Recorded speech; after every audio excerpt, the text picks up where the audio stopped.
En lo profundo de México, entre montañas y caminos de tierra, existen pueblos donde las leyendas no mueren, solo esperan ser contadas. Una de esas historias nace en San Juan de las Rosas, un lugar marcado por el silencio y por un miedo que ha pasado de generación en generación. Dicen los más viejos que, en lo alto del cerro, habita una mujer que nunca envejece, una bruja que se lleva lo que más quieres y deja tras de sí solo desgracias. Nadie se atreve a pronunciar su nombre en voz alta, porque aseguran que hacerlo es invitarla a tu puerta. Hoy voy a contarte el oscuro secreto de la bruja de San Juan, una historia que no es solo un mito, sino una advertencia. Quédate hasta el final, pero ten cuidado. Puede que después de escucharla ya no vuelvas a dormir igual.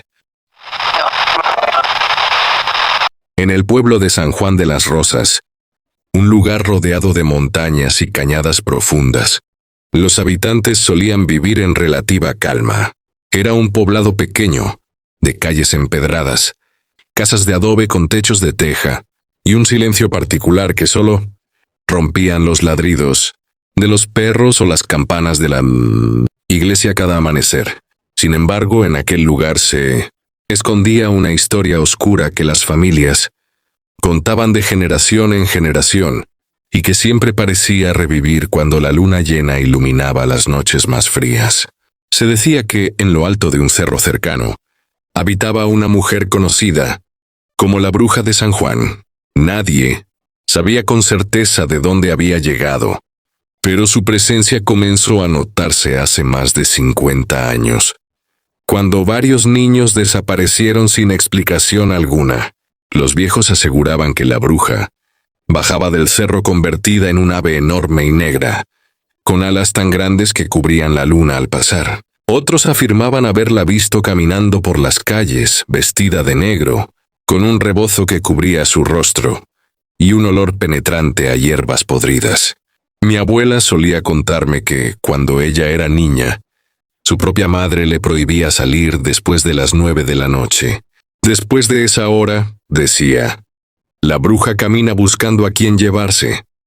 Muchos pensaban que solo eran advertencias para que los niños obedecieran. Pero las historias iban acompañadas de sucesos que nadie podía explicar. Gallinas degolladas sin rastro de sangre, perros que aparecían muertos con la mirada fija en el vacío, y sombras que se arrastraban por las paredes como si fueran manos invisibles. Con el paso del tiempo, algunos se atrevieron a subir al cerro para comprobar si la bruja existía realmente. Regresaban siempre distintos, pálidos, temblorosos, incapaces de hablar de lo que habían visto. Hubo quienes jamás regresaron, por eso el cerro quedó prohibido. Nadie lo tocaba, nadie lo recorría. Era un lugar maldito. Pero en el año 1994, un grupo de jóvenes del pueblo, incrédulos y rebeldes, decidió desafiar las advertencias. Entre ellos estaba Andrés, un muchacho de apenas 17 años, que había escuchado tantas veces la leyenda de la bruja que ya no la creía. Son inventos para asustarnos, decía. Así, una noche de luna llena, subieron al cerro con linternas, cerveza y el valor que da la ignorancia. La caminata comenzó como un juego, entre risas y gritos para demostrar que no tenían miedo. Pero conforme subían, el aire se volvió más pesado y frío. El silencio se volvió tan denso que incluso sus pasos sobre la tierra parecían sonar demasiado fuertes. Andrés notó que el viento había dejado de soplar y que los grillos se habían callado. Todo estaba inquietantemente quieto. En lo alto encontraron un claro rodeado de piedras negras. En el centro, una especie de círculo marcado en la tierra con símbolos extraños, como figuras hechas con ceniza. Había restos de velas derretidas, huesos pequeños y frascos con líquidos oscuros. Los jóvenes comenzaron a burlarse, pateando algunos restos, rompiendo lo que encontraban. Andrés, con una sonrisa desafiante, alzó uno de los huesos y lo mostró como trofeo. Fue entonces cuando todos escucharon un crujido detrás de ellos. No era una rama quebrándose por accidente, era un sonido lento, deliberado, como si alguien caminara entre las piedras. Una silueta alta se dejó ver a contraluz de la luna. Envuelta en un rebozo, con el rostro oculto, la figura avanzó hacia ellos arrastrando algo en sus manos. Los muchachos quedaron paralizados. Andrés, intentando mantener la calma, gritó que no tenían miedo, pero la figura se detuvo justo en el borde del círculo y levantó la cabeza. De entre las sombras, dos ojos brillantes, amarillos como brasas encendidas, se clavaron en ellos. En ese instante el miedo se apoderó de todos.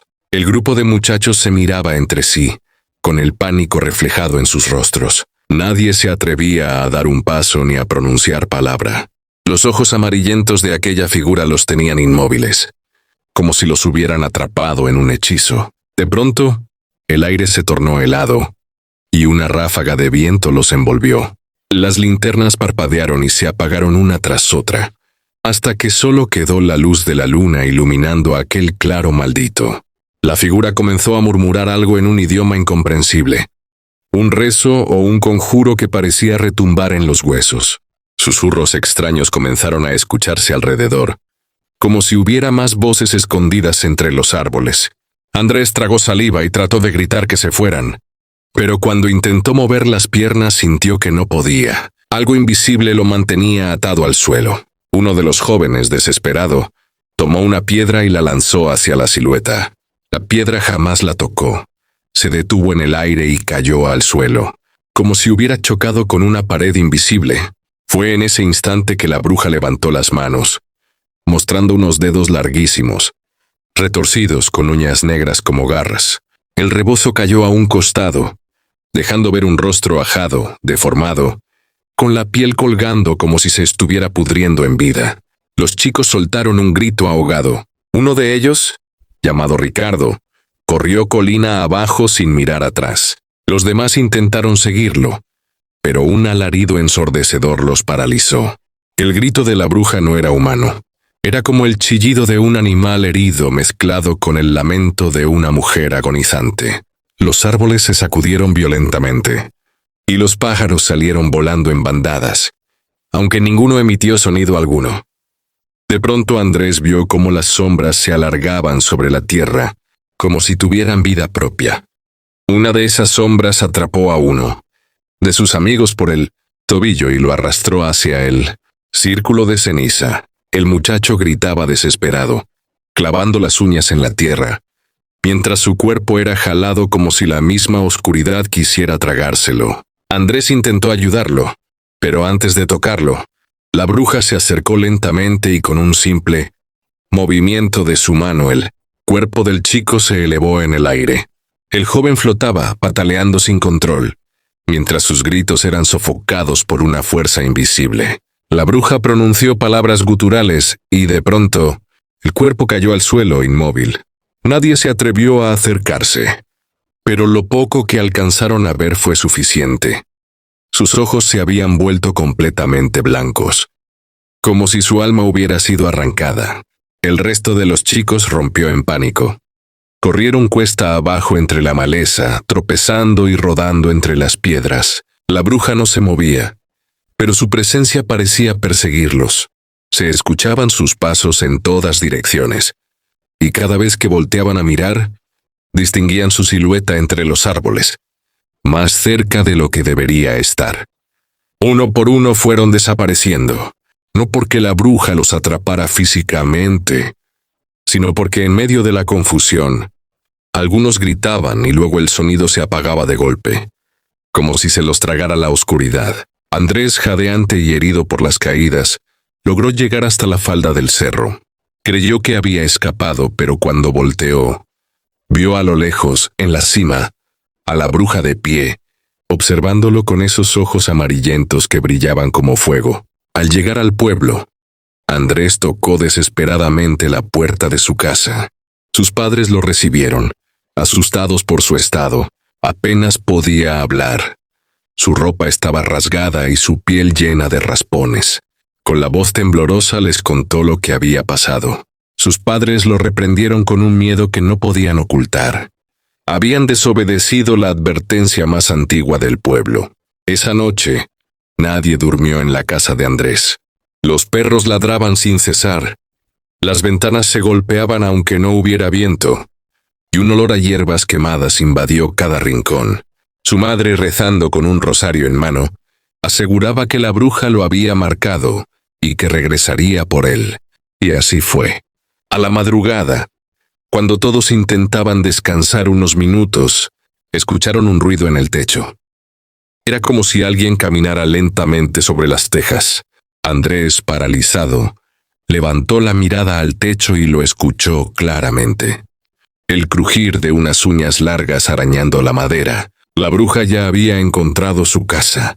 Los pasos sobre el techo se hicieron cada vez más pesados, como si una bestia enorme recorriera la casa. La familia de Andrés se amontonó en la sala, rezando en voz baja, pero los rezos eran opacados por el chirrido insoportable de unas uñas largas, rascando las tejas.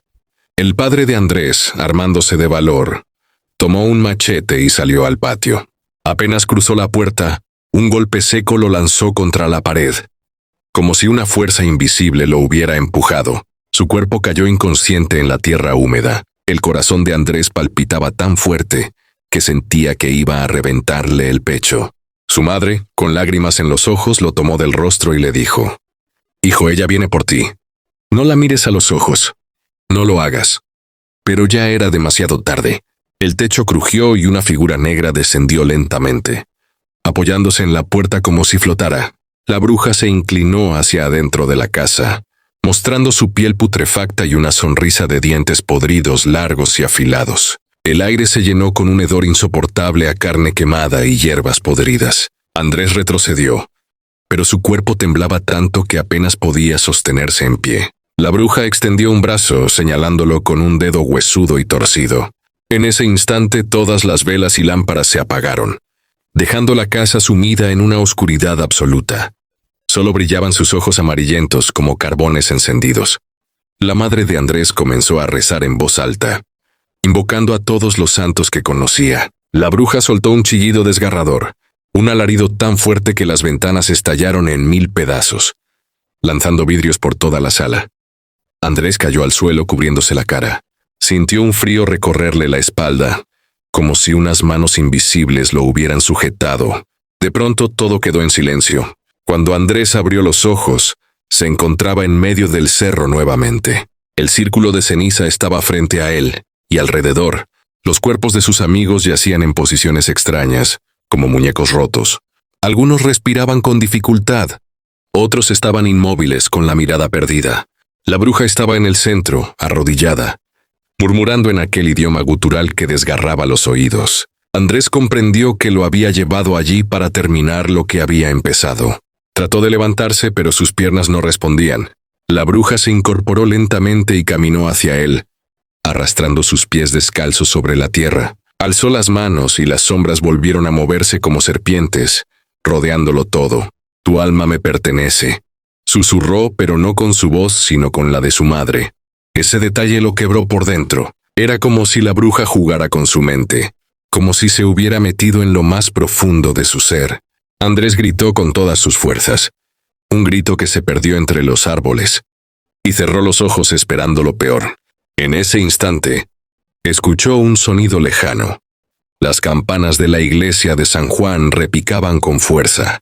Alguien en el pueblo había notado su ausencia y las hacía sonar para ahuyentar al mal. El eco retumbó en la montaña, y con cada campanada, la bruja se agitaba con furia, cubriéndose el rostro. Un humo negro comenzó a salir de su cuerpo, como si se deshiciera poco a poco.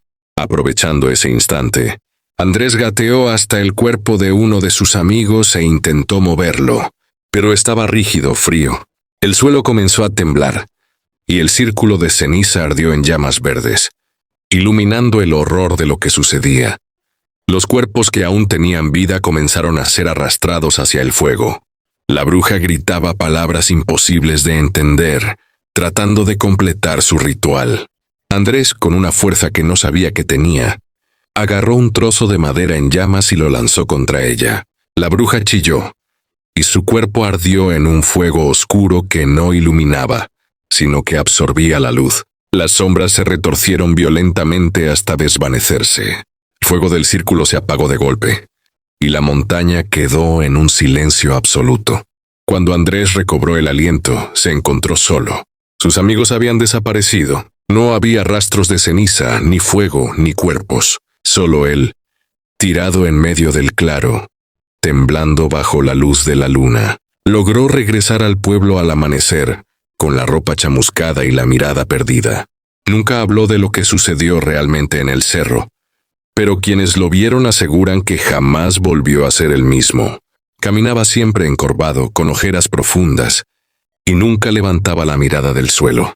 Con los años, algunos dijeron haberlo escuchado murmurar en voz baja, como si repitiera rezos en una lengua que nadie comprendía. Otros juraban que en las noches de luna llena se le veía subir solo al cerro, como si algo lo llamara desde lo alto. Lo único cierto es que, desde aquella noche, el pueblo de San Juan nunca volvió a ser igual. Los perros aúllan en la madrugada, las campanas a veces repican solas, y entre los árboles del cerro aún se distingue una figura negra, observando con esos ojos amarillentos que jamás se apagan, porque la bruja de San Juan nunca se fue.